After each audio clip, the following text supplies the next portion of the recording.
வணக்கம். நடப்பு IPL final நடைபெறும் அகமதாபாத்தில் இன்று மழைக்கு வாய்ப்பு உள்ளது. ஏற்கனவே குவாலிஃபயர் 2 ஆட்டம் கூட மழை காரணமாக தாமதமாக தான் துவங்கியது. இந்நிலையில் இன்று மாலை நேரத்தில் மழை பெய்ய வாய்ப்பு இருப்பதாக தகவல் வெளியாகி உள்ளது. மேலும் போட்டி நடைபெறும் நேரத்தில் சாரல் மழையானது நீண்ட நேரம் பெய்யக்கூடிய மழையாக கூட மாறலாம் எனவும் அகமதாபாத் வானிலை மையம் தெரிவித்துள்ளது. வழக்கமாக ஐபிஎல் பிளே ஆஃப் மற்றும் ஃபைனலுக்கு ரிசர்வ் டே உண்டு.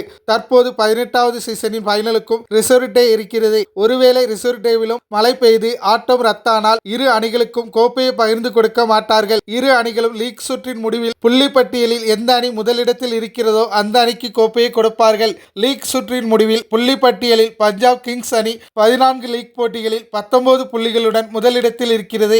ஆர்சிபி அணியும் இதேபோல் 19 புள்ளிகளுடன் தான் இருக்கிறது. இருப்பினும் பஞ்சாப் கிங்ஸ் அணியின் நெட் ரன் ரேட் +0.372 என ஆர்சிபியின் நெட் ரன் ரேட் ஆன +0.301 விட அதிகமாக இருக்கிறது. இந்த சிறு வித்தியாசம்தான் ஆர்சிபிக்கு தற்போது பிரச்சனையாக மாறும் நிலை ஏற்பட்டுள்ளது. இது குறித்து உங்கள் கருத்து என்னங்கிறத கமெண்ட் பாக்ஸில் கமெண்ட் பண்ணுங்க.